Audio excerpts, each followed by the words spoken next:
Good evening, ladies and gentlemen. I think it'd be good to get going. It's 6 o'clock. So tonight, the topic for the presentation is the mechanics of volatility.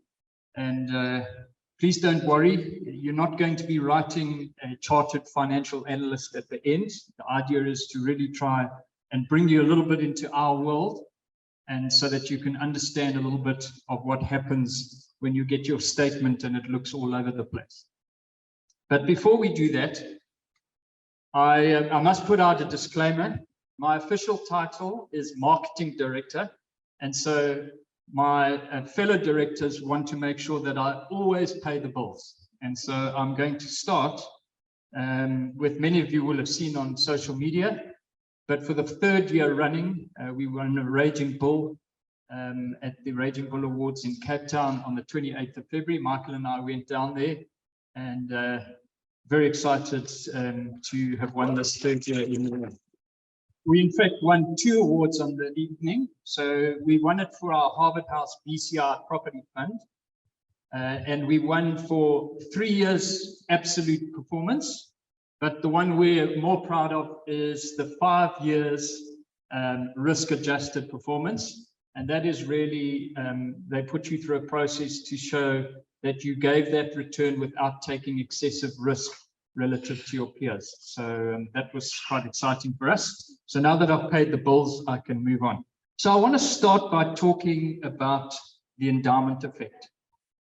Now, you may or may not be aware of this, but you all suffer from terrible biases. Now, I'm a part-time behavioral psychologist. I love reading about psychology, and particularly human psychology, what makes people do things. And we may not be aware of this, but companies use our biases against us all the time. And they plan things. Let me give you an example. A motor vehicle franchise wants you to drive the car, because once you've got in and you've driven it, you have an ownership bias that makes you want to keep it. So they're much more likely to sell you a car if they can get you to drive the car. And that's why they're always so keen for you to take a test drive. So it's just a bias that they're focused on. Another good example is, you might have noticed that strange companies now have coffee shops inside their shops. Now, it's not because you look thirsty or hungry and they want it to be convenient, but research has shown that if you can have something to eat and drink while you're in the shop, you are 5 times more prevalent to buy when you're in that shop. So advice, if you're trying to save the pennies, skip the coffee shop on the way out. Anyway, let's look at the endowment effect. The endowment effect really explores this idea that when I own something, I value it more than when I'm looking to buy something. And we all kind of understand this, because if I ask you what your home's worth, and then I go and ask an estate agent what your home's worth, and then I go and ask a whole lot of buyers who are looking for a home in your category what your home's worth, I'm going to get 3 different numbers, and yours will be the highest, because yours is wrapped up with memories, etc., etc. So how do we research these kind of things? So I'm going to start with, it might look like a bit of a strange picture, but there is a university in America called Duke University. It is very famous for its basketball. And once a year, they have a competition or a game against North Carolina University. It is the championship game of the year. And everyone wants to go to it. You see there, that's the campus. There is the basketball arena in the background, but it's an old arena and it can't take a lot of people. So there's an old tradition that has happened, that the undergraduates camp outside for 6 weeks. And the way it works is that you can have up to 12 people in a tent. You have to camp for 6 weeks. And there are line monitors who come and check your tent. And at any time, randomly, there must be at least 4 people in your tent. If those line monitors come to your tent more than once, and they aren't the requisite number, you are evicted from the site and another tent comes in. Now, this is done in September, and you can see here, this picture, that is snow. These people are serious about what they do. So what I'm going to do is I'm going to move us on. I'm going to show a little video just about this for you. One of two co-headline monitors for, I guess, the 2014-2015 basketball season here at Duke. We work with members of the administration, members of the athletic department, and kind of everybody involved with basketball to make the process of coming to a Duke basketball game as fun as possible, but also as fair and as safe as possible, because everybody wants to come to a Duke basketball game. There are always 100 tents in Kville every year, and each tent has about 12 members in there, so you can kind of do the math. What goes into having a good tent is a couple of things. One, you need a couple of Pratt stars. You need a couple of engineers in there. The tents with the engineers in it, and then kind of those folks tend to have pretty crazy structures. It depends really on kind of how committed you are to making it kind of your own living space.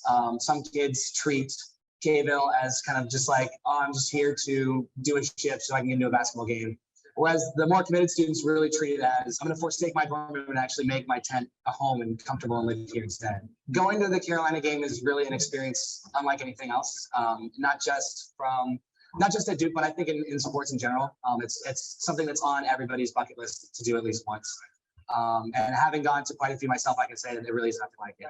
The energy, the passion that everybody brings into the stadium is something that's truly unparalleled by anything else in the country. So if you'd like to come and try that name, they call it Kville because nobody can pronounce that name, it would appear.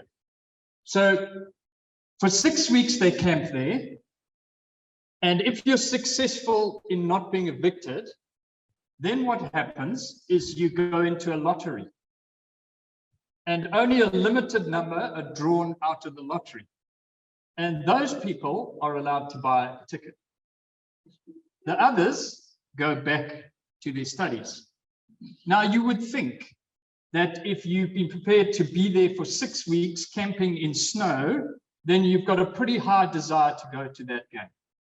So it was the perfect place to study the endowment effect, because they had a group of people who had been successful and owned tickets, and they had a group of people who were unsuccessful and wanted to own a ticket and had made quite a sacrifice to do it. So it was the perfect side. So what they did was they said, okay, let's use this as our sample size. So first of all, let's have a look at what a ticket costs if you make it through the lottery. Well, you can either pay $30, $50, or $100. So what they then went to is they went to all the people who were unsuccessful and they said, if someone was to offer you a ticket, what would you be prepared to pay for it? And the answer was $155 to $160. Well, that makes sense. There's a premium that must be paid because he was lucky, I was unlucky. So they then went to the people who had the tickets and they said to them, if you were to sell your ticket, what would you want for it? And the answer was $2,500 to $2,700. Ladies and gentlemen, that is the endowment effect. And it's the same effect that happens in stock markets between buyers and sellers. And the stock market is nothing more than an auction that you might have to sleep in the cold for a long time for. Sorry, that was a joke. Maybe it wasn't appreciated given recent market volatility. So let's have a look at it. I'm going to take you into our offices and maybe onto our desks. I know that's a busy slide, but I'll talk you through it. So this is what we would call a depth chart. And it's a chart we can pull up, and it shows us for any given share who the buyers and who the sellers are. They're nameless because we don't really care what their name is. All we want to know is how many shares they're selling and what price they want them. So this reflects Bidvest. That's the company in the top left-hand corner. So this is the depth for Bidvest. And if you have a look at it, on the left-hand side, I've got columns that represent all the buyers. And what happens is that in our depth chart, the computer program ranks them in order of the person by 305 shares, and he's prepared to pay 269.85 Rand. Now, all share prices are quoted in cents when we look at them on here. So it's 269.85 Rand. And as we go further down, you can see that they are prepared to pay a lower and lower price.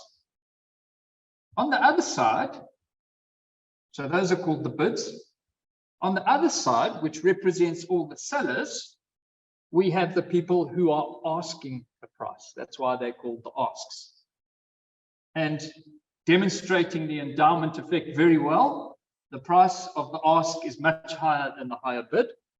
And so the person who's prepared to pay the most is asking for 319 shares at 270.05 Rand.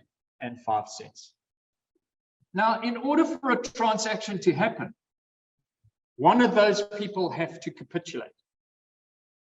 Either the seller has to say, well, I'm prepared to accept less, or the buyer says, I'm prepared to pay more.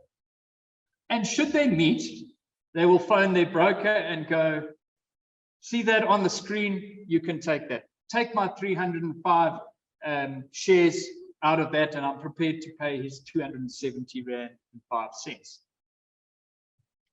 On the right-hand side here, we have a list of every trade that was finished during the course of the time leading up to me taking the screenshot.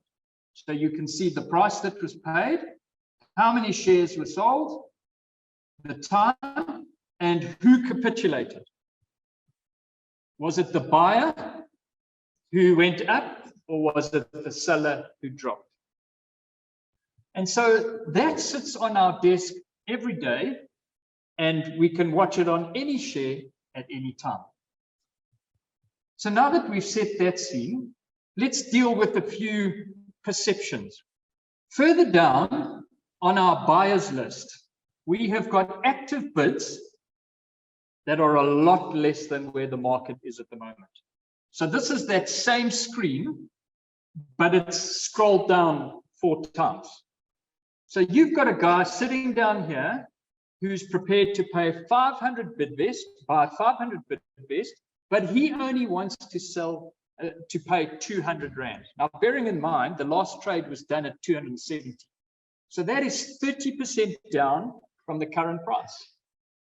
And he'll happily leave that trade in there at any time. And he's probably got that in there at market. In other words, if the broker sees someone selling at 200 Rand, he'll just do the deal without asking anyone.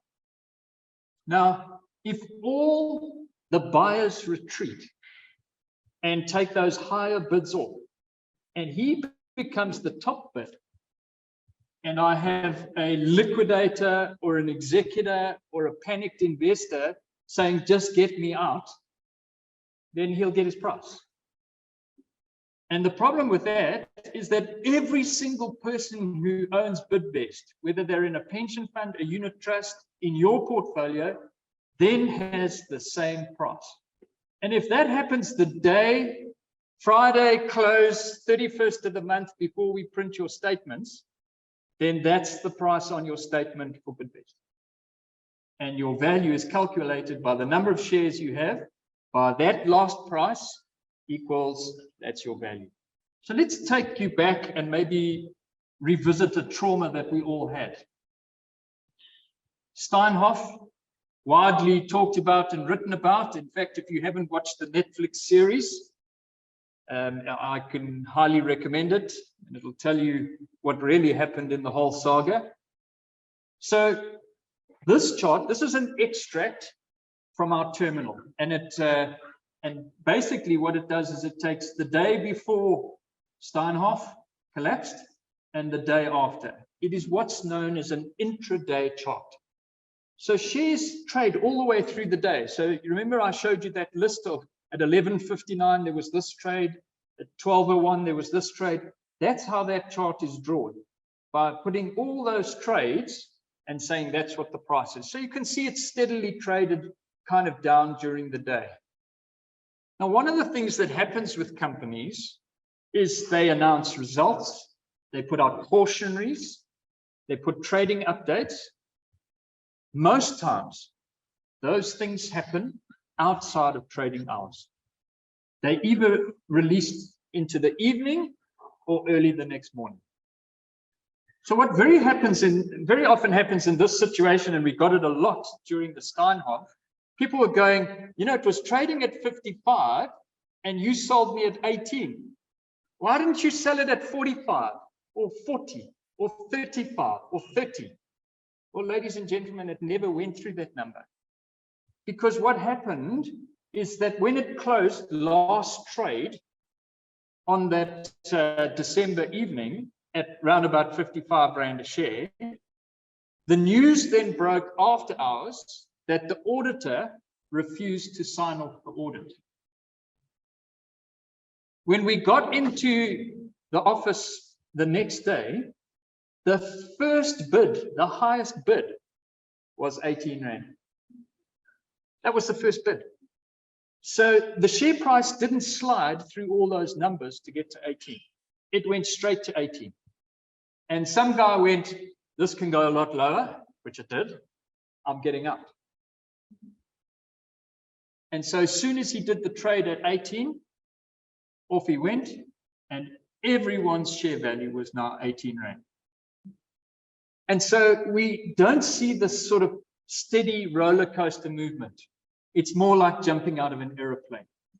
And it's probably about as much fun when you realize halfway down you've got no parachute. Now that's going back 5 years, but I pulled an example from last week. This is ShopRite. There you can see ShopRite was due to release its results and actually released them overnight. And, you know, the market was expecting good results out of ShopRite because there is the premier food retailer in South Africa. And so the price was sort of ticking upwards. And then when they released the results, there was a few lines by the CEO about margin pressure, that they were really concerned about their profits because of how much money they have to spend on diesel running generator to keep their shops open. Same thing happened, 4.5% from when it closed the night before to when it opened. I could have used an example that happened in the last 3 days, which was Transaction Capital, which has done almost a similar thing to Steinhoff, not quite as much, but dropped 50% based on released results after hours. So it's very important to understand what happens. Now, there's an interesting thing to note here with ShopRite. Initially, it dropped by 4%. But during the course of the day, as people sort of thought it through and maybe crunched some numbers, and then they thought, maybe this isn't as bad as we thought. And we saw the bids come back into the market, and actually the share price only ended down marginally at the end of the day. When I took this screenshot, it was still, we weren't finished trading. We still had a few hours to go to the end of the day, but it continued to climb up over that space. So when you tell me that you see your statement and the value changes every single month, be grateful I'm not sending to you every 10 minutes, because that could be worse for you. But that's really the dynamics that's happening in the market. So let's dig a little bit deeper from there. How do buyers calculate value? And I say this is that if you're selling anything, it's the buyer who determines what that sale is going to happen at. It's never the seller. Because you can put your home on the market for any price you like. But it's only when someone comes and puts money down on the table and you accept it, that sale is going to happen. And that's the true value of whatever you're selling. So it's never determined by the guy who wants to sell it. It's always determined by the next buyer. And bear in mind that the market is this open, ongoing auction with faceless transactions between people who don't know each other. But one of the things that happens all the time, right around the world, is people get to the end of the month, they paid, and they contribute to their retirement annuity, to their pension fund, to their unit trusts, to their tax-free savers. And that money goes to asset managers who've now got fresh money to invest. So very often what's happening is that they are determining things by the money, the fresh money that they've got to invest. So let's have a look and say, well, who are the buyers? And I'm going to break them into 4 broad categories in order to evaluate them. So there's our New York Stock Exchange floor. At the first level, we've got the traders. Traders are really not concerned with the valuation of the company. They don't even really care too much what the company does. They are only concerned with price action, because it's price action that really determines what they're going to do. So they would typically use some sort of charting approach, or what we know as technical analysis. So there's the kind of chart that a chartist or a trader might use. So they have these things. So these dark turquoise and red blocks are called candlesticks. And they supposedly tell them things, you know, how long the candlestick is and what its wick is like and whether the wick is down or the wick is up. And that supposedly tells them which way the share is going to go. Then you've got the cup or the saucer, classic one in trading, which kind of tells you what's happening. And then you've got your breakouts and your support levels. I mean, they have a terminology all on their own. You thought that Gaelic is difficult. This is unbelievable. And the famous one that we all might know is Clive Roffey. He was a very well-known chartist and very often was on TV looking at charts. But they're not really concerned with the underlying. They're really just interested in what that chart is doing and where it's breaking lines. They may just be playing one company off against another. And this is a massively growing part of our industry. So you would have heard the term hedge funds. And what hedge funds really try to do is they try to make money and eliminate the risk of the market.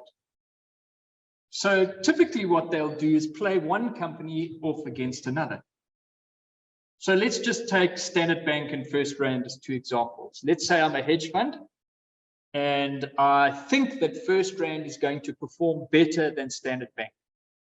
So what happens is I go to a pension fund who I know has got tons of Standard Bank they're never going to sell. They're always going to hold it. And I say to them, hey guys, you sitting on the shares that you're never going to sell, what if I gave you still the ownership of that share and I rented it from you? You still get the dividends, but I also pay you a little bit extra to rent the share. So you're making a bit of extra money. And they go, that's a great idea. So they rent me the share. I go out and I sell Standard Bank. And I use that money to buy First Rand. Now, all I have to do to make money is for First Rand to go up more than Standard Bank goes up. Because at any time along there, I can sell my First Rand, I can buy Standard Bank for less money that I've now got for my First Rand, give them their Standard Bank shares, and walk away with the profit. So I don't really care what's happening in the 2 companies. I'm just interested in the price action between them. And that's where a lot of traders are in there. They're not really concerned with dividends, and they're not concerned with long-term ownership. They're in, they're out. Now, the hardest thing we will ever find in our business is when a guy who traded for a living comes to us. And he might not have traded shares. He could have traded agricultural commodities or been a buyer, and he wants us to make money like this. And we have to have this real conversation about the difference between an investor and a trader, because we're not traders. But they are a big part of the market. So the next category I want to look at is index funds or exchange traded funds. So you may have heard this term passive investing.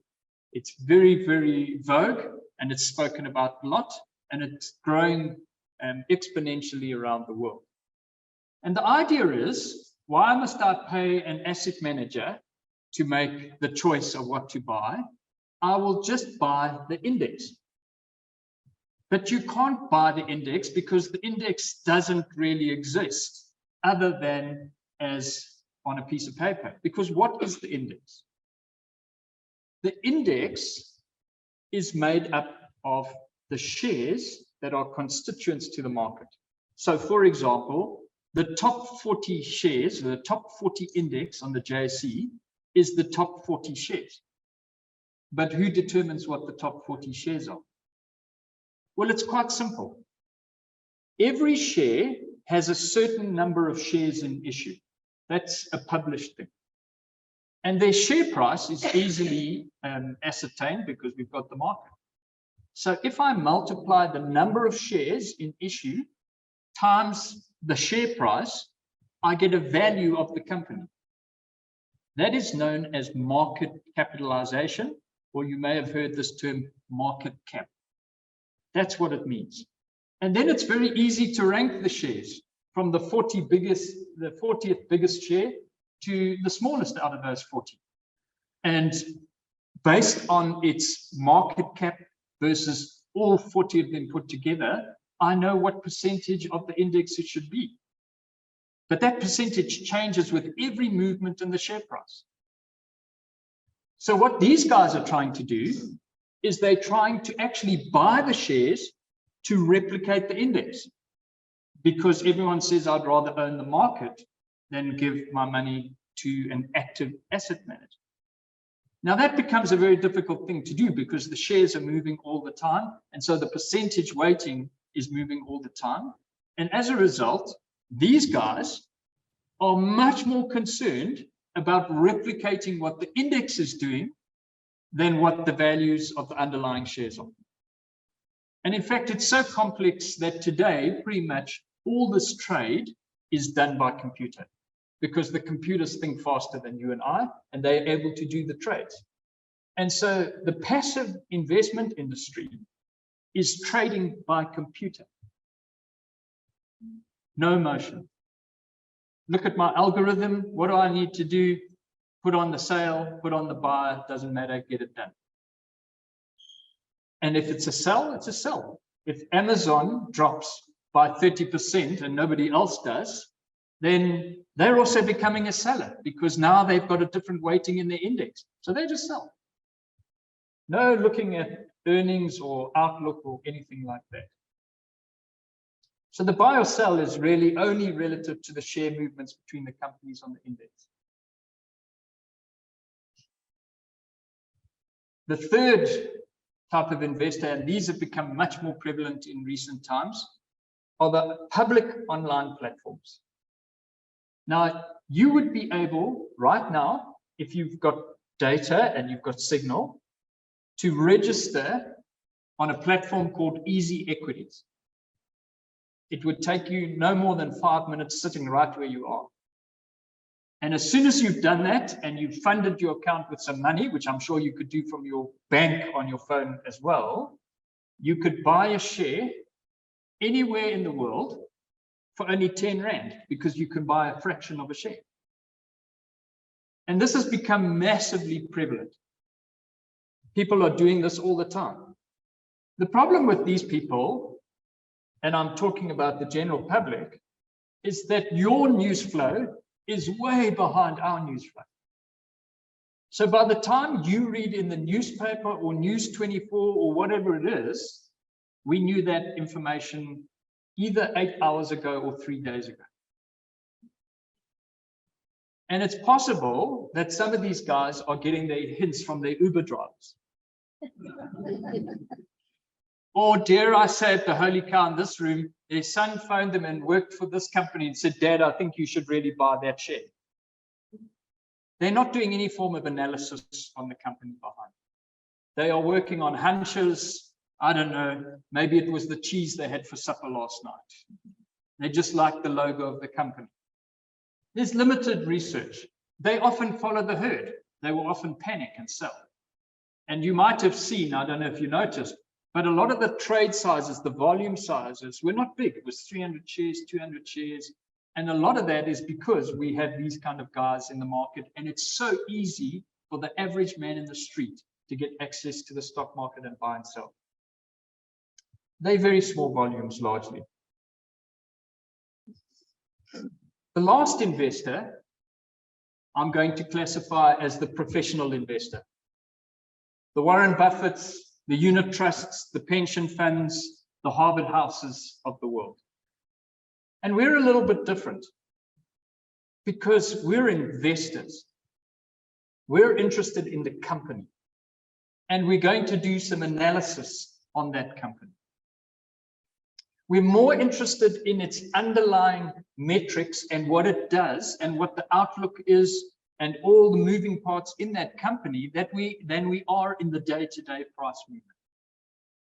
It's really not what we look at. We are not sitting in our offices looking at that share movement to go, if this thing goes up 4%, I'm selling and then I've got profit. We're not doing that. The traders are, we're not. Valuation and entry price is very important to us, and us particularly, because dividend yield is a function of my entry price. And so what I'm paying for that is very, very important. So part of our analysis is so that we know what price we want to pay for this company based on our expectations on what it does and the outlook for it. We will be, in many cases, us especially dividend focused. Some asset managers aren't, but others are. We're not the only ones that are very dividend focused. And we will typically have a longer term outlook than any of those other three classes. When we do research on a company, we're looking at a 3 to 7 year time horizon. And we expect our story to unwind over time. Volatility for us is a lifeblood, it's not a threat. Because volatility is where mispricing comes, which is what gives us opportunity to buy the share that we've researched and like the underlying metrics at really good value. And so we don't mind volatility, it gives us opportunity. So typically the traders don't really set the price. The index funds don't set the price. The public online platforms don't set the price. It's the professional investors who set the price. So the question is, how do we value a company? Now, we haven't got time to do accounts 1, 2, and 3 and for you all to write board. So I'm going to have to do something quite simplistic. And so I'm very much aware that this is a very simplistic explanation, but it is a variation of what happens in the background of investment houses when they evaluate a share. So there's a dividend history for a given share, and it goes back to December 11. Recently, their results were announced, and that was the share price, the dividend price offered. And the red blocks are the expected dividends over the next 3 years, based on an assumption of a growth rate. So that's our starting point. Then we use this formula. Value is equal to what I expect in my next earnings, cash flow, or dividend, divided by the cost of capital. Now, what is the cost of capital for a company? Well, borrowings is the capital that I use. So the cost of capital is interest rates. And typically that will be the prime rate, or when we look at these things, very often we'll look, if it's an overseas company, you will look at the American 10-year Treasury yield. or we'll look at the South African 10-year bond, which will also be fed off the American 10-year Treasury yield. And then we look at the expected growth of dividends or cash flow over the next period. So it's a very, very simple formula, but let's relate it back to our actual example. So if we assume that those red blocks go up at 8% per year, so we're expecting a growth in the cash flow or the dividend of 8% per year, and our current prime rate is 10.75%, which I'm going to use as the cost of capital. And the expected dividend for next year is 22.50, quoted in cents again. Then the value of this share is done by that equation, and it come out with 81,800 cents, 818 rand. Now, I am working on assumptions here. History helps us to understand what the company does in particular circumstances. But valuing what we're prepared to pay for it is based on what we expect to happen in the future. And that's a much more important thing. But the fact is, if anyone can forecast the future, please come and see us. We'd like to employ you. But nobody can do that. So we have to make assumptions. So let's change some of the assumptions. Well, first of all, let's decrease interest rates. Now, you might have sat at Insight before and heard Michael say that declining interest rates are good for markets. This is going to demonstrate why. So if I assume 1% lower on the current prime rate, and I do the same equation, I go from a valuation of 81,800 cents to 128,571 cents, just by changing an assumption of the same cash flow, profit, dividend expectation. What about if I change that earnings expectation? I'm still going to grow, but instead of 8%, I'm going to put it at 6%. I do the same calculation, and I come out at 47,368 cents. My share has declined substantially. Now, I know it's much easier to see pictures, so let's look at the pictures. That's where we started, based on the red blocks. All I did was I reduced the cost of capital. The red blocks are expected to be exactly the same, but the share price is now 57% higher. I'm still expecting profits, and I'm still expecting profits to grow in the second case, made up by those light gray bars. But my share price is now 42% less. It doesn't matter if I bought the share yesterday. If I'm going to buy that share again tomorrow, that's how I've priced it, and that's what I'm prepared to pay. And this chart, for me, really demonstrates why we always say to clients, separate between capital and income. And it's why we encourage people to live on the income that their shares produce. Why? Because I can have a 42% decline on a share that's still going to give me dividend increases. Why? Because someone changed the assumption. Now, the assumption might be real because it's real things that are driving it, but it doesn't necessarily mean that my income is disappearing. And that is much more sleep easy at night than that. So if you're living off capital change, that's what the concern is. What is the expectation that people are going to do? So I always prefer the cartoons rather than the leader page in the newspaper. It's much easier with pictures. So I thought what I would do is I would reduce this to a picture just to help me, and I hope it will help you as well. So let's see this as a lever. So there's our, there's pushing the wrong button. There's what our share price is going to do up and down. But here's our lever. If interest rates go up or earnings go down, I pull that lever down, and then the cogs make that share price go down. If I take my interest rates down or earnings up so that that's going higher, then my share prices go up. And that's really very simply because that's the trajectory of kind of earnings. And so it correlates into the share price as a result. And that's what's happening in the background.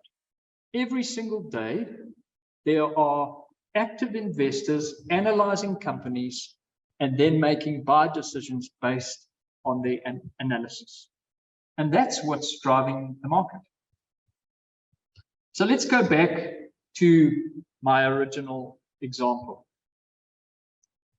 If Bidvest were to come out with bad news, bearing in mind that I told you there's that active bid for 500 shares at 200 Rand, if the suddenly bad news was to come, what happens in all those active asset managers' offices? Well, I need time to take that information and put it into my model and work out what value is. So my first action is to call the broker and say, that bid that I've got in there, please take it off, remove it. And everyone does that all the way down the equation. Why? Well, I like to use the example. If you're on the freeway doing 120 and the mist comes down, you're going to slam on anchors because you can't see where you're going. And that's exactly what's happening here. The analysts can't see where they're going. So they're going, whoa, whoa, whoa, take that buy off because I might be at the wrong price. So remove it. And if enough people remove it, then that guy who's got his trade in there for 500 shares at 200 Rand a share gets a seller who's desperate to get out. The sale goes through, and every single person who owns that share now has a share valued at 200 Rand a share, and you're 30% down.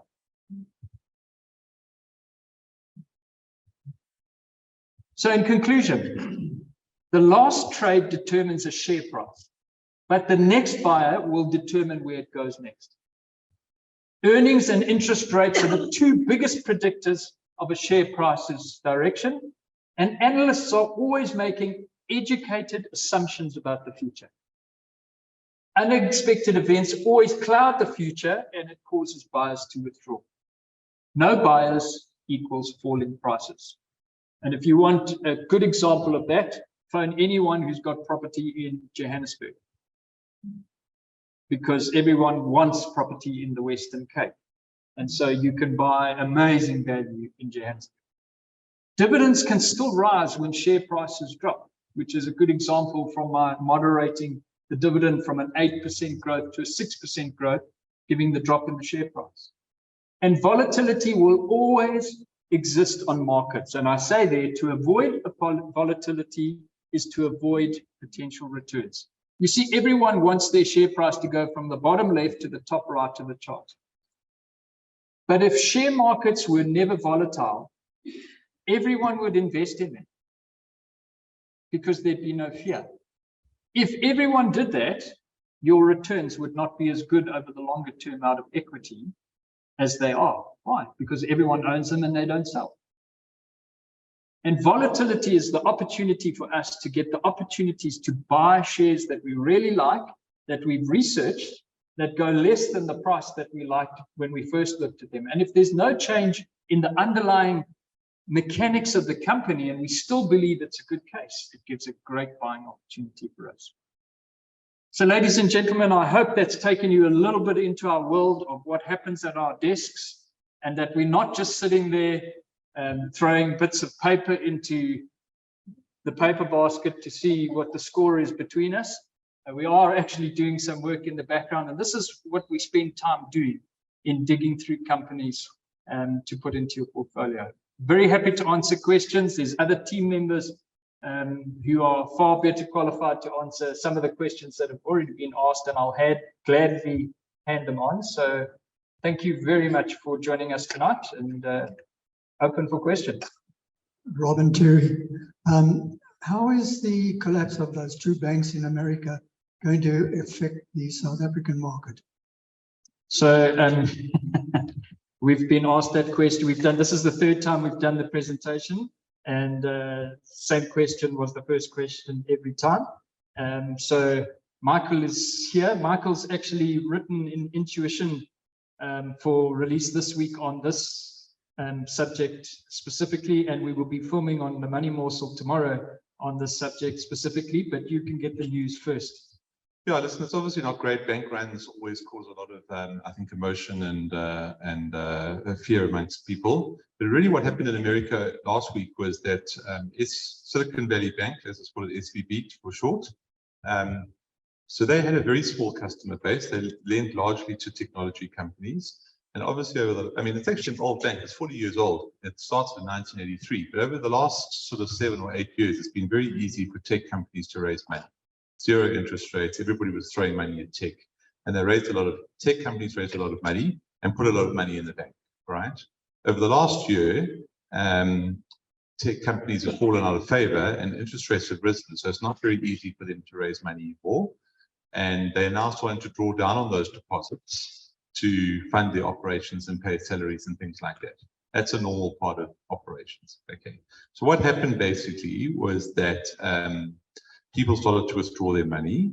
And what SVB did was that when they took deposits, they kept a very small little bit in cash and they put a lot of it into government bonds.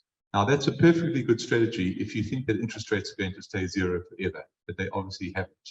And interest rates have risen very quickly. So all those holdings in government bonds, actually, if you hold them to maturity, there's no issue, but they couldn't hold them to maturity. They had to start selling those government bonds to pay out the depositors who wanted their money out to fund their operations. And they started, they started selling those government bonds at a loss. And then they tried to go to the market to raise capital to have extra money. And that's when everybody started panicking and taking their money out. And then the classic run on a bank happens. So every time a bank collapses, the process is, the trigger is different, but the process is the same. Depositors get worried, everybody starts pulling their money out. And then the bank can't actually meet those deposits, those withdrawals, and the bank basically folds. Because the one essential thing in banking is trust. You've got to have trust. If a bank loses its customers' trust, then it's basically gone. So then the same thing happened with Signature Bank in New York on the weekend. So that was the second bank to go down. And basically what Signature Bank was doing, it also had a very narrow, so SVB had a very narrow customer base. So it only had about 3,000 customers, which is not very many for a bank, even though it was actually quite a big bank in US terms. Signature Bank in New York also had quite a narrow customer base, but it was taking crypto as deposits and lending money against that. Now we know what's happened to crypto markets over the last 6 months. FTX collapsed, all these exchanges have collapsed. And so a lot of these strategies were perfectly fine when things were, normal, when things were very benign. Normal's not the right word. But as conditions have normalized and interest rates have risen, these banks have been found wanting. And actually, essentially, with these two banks in particular, it's actually a failure of their risk management systems internally in a bank, as opposed to actually a systemic issue in the whole of the US. It's actually these banks just didn't manage their risk properly. In the case of SVB, they should have hedged their interest rate risk. They should never have been in that position. Everybody thinks that the CEO is the most important person in the organization. I don't know if our CEO is here tonight. Yes. Is he? I can't see him. Oh, there he is. Okay. But he's not. I just want to get that across. In a bank, it's actually the chief risk officer who's probably the most important person. And funnily enough, the chief risk officer at SVB was the same person who was the chief risk officer at Lehman's when it collapsed 10, 12 years ago, But SVB didn't manage their risk properly. So I'm not saying that the problem with banks when they go under is that if it had actually gone under, well, it did go under, all those companies that had deposited their money legitimately with SVB now they think they've got 10 million of cash in the bank, and now they don't. So those companies all start going into liquidation because they don't have all their resources. So what happened on the weekend was that the federal government stepped in, and every country basically has a system where a certain level of bank deposits is guaranteed. So I think in this country, I don't know the exact answer, but I think in this country it's 90,000 Rand. I mean, if you have less than 90,000 Rand in Standard Bank or Nedbank, and if the bank goes under, the Reserve Bank will step in and guarantee you to that amount. In America, it's $250,000 per depositor, right? So that amount is guaranteed. So if you have more than that, then basically you've lost that money. That's basically what it says. So basically what happened on the weekend was that the government stepped in and said, actually, hold on, every deposit is guaranteed, regardless of the size and regardless of the bank. Because what you don't want is for everybody to start panicking and saying, well, I've got $1 million in that bank, so it's only 250,000 guaranteed. So you pull all the money out and then spread it around. And by everybody panicking, you actually self-inflict the wounds and cause the banks to collapse because you eroded that trust. So it was absolutely essential that the government stepped in and basically said, listen, every single deposit is guaranteed. No one's going to lose any money. And then everybody just calms down, doesn't panic, and life continues essentially as normal. That's basically what happened. So the fact that the government stepped in over the weekend was absolutely crucial. I think I want to emphasize a little bit what happened in the financial crisis in 2008 was essentially a solvency crisis. Banks were insolvent because the assets that they thought they had, all those mortgage-backed securities that they had, weren't worth the paper that they were written on. And so they thought they had all these assets, but actually they were worthless and they'd entitled money. So the banks were insolvent. What's happening at the moment is actually a liquidity crisis. It's where people want their money out. Banks have actually got enough capital to pay everybody out, but it's not invested in the right stuff, or they can't liquidate it quickly enough or without losses to pay those depositors out. They're actually two completely different crises. And a liquidity crisis is a lot easier to manage and to bring under control than a solvency crisis, because basically the Federal Reserve comes in and says, listen, deposits are guaranteed, we'll provide the liquidity, you can come and borrow as much money as you want. You don't have to go and sell all your bonds like SVB did. You can come and borrow the money from us and you can sell your bonds over the next year or two at an acceptable pace and everybody's happy. So listen, I can't say it's not going to spread to other banks or something, because the US has got thousands of banks really. I mean, we've got 5 big banks in this country. The US has got thousands of banks. There might even be a Howick Bank or a Nottingham Road Bank kind of thing, I mean, it's just the way the US operates. It's a lot easier to have a bank in America than it is here. So I'm not saying that the crisis is completely over, but I think what the actions that have been taken have certainly settled the dust, and it shouldn't spiral out of control provided that trust is restored. Mark, do you want to comment on our banks as well? Well, yeah, I mean, I'll read intuition because it'll be out first thing tomorrow morning. But our banks, so after the financial crisis, there was a piece of, all central banks got together and introduced some new legislation called Basel III, which basically stipulated how much capital you had to hold and how much liquidity and all those sorts of things banks had to hold in order to be secure and to be able to survive a period of extreme turmoil. And this was coming out of the financial crisis. So Basel III basically says that banks have to have a core amount of capital of 6%, and then they have to have some additional capital that tops it up to 8%. Our banks, their core amount of capital, so our Reserve Bank actually sort of goes further than and says, well, Basel says you have to have 6.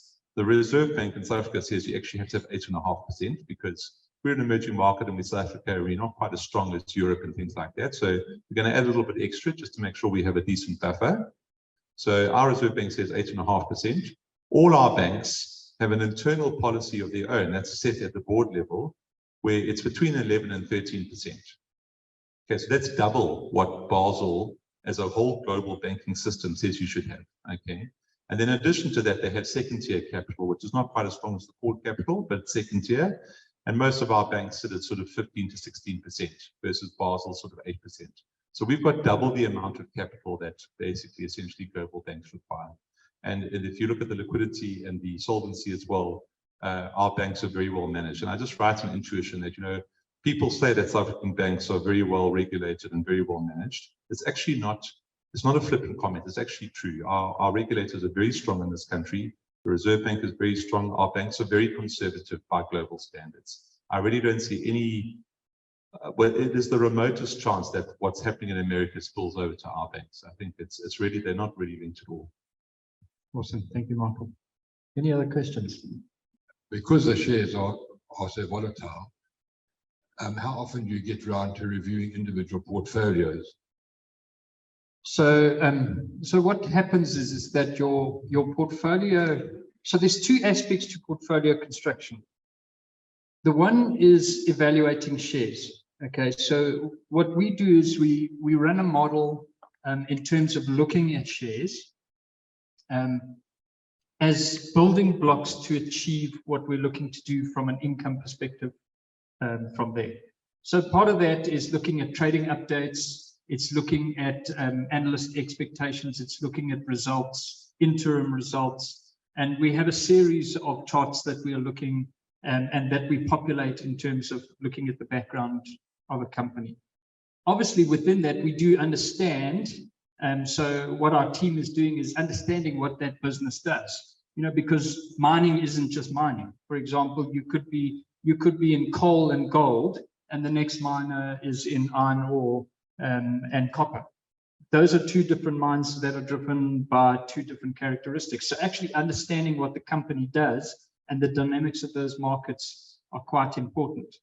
And so for us, the first level of the decision is to see whether that share is appropriate in terms of buying it or holding it relative to what we looking to achieve. So, for example, we've got growth investors, what we call growth investors, we've got balanced investors, and we've got pure income investors who are looking to squeeze as much as they can out of their portfolio.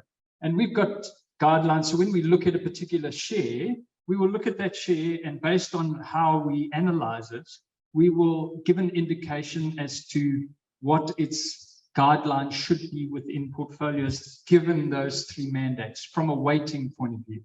And so there's a couple of things that can happen in your portfolio. So your portfolio can, you can have a share that grows very well and becomes a higher percentage relative to the others. And our risk mitigation would say, because of the analysis for that share, we don't want to be higher than that percent. So what will happen, and I mean, this is where technology really, really helps us, is that we're able to, at the push of a button, go, give me every client in the whole organization with that mandate who owns that share and what's their weighting. And so I can see immediately if you're outside the guideline. In terms of shares from, it's same with a sell or a buy.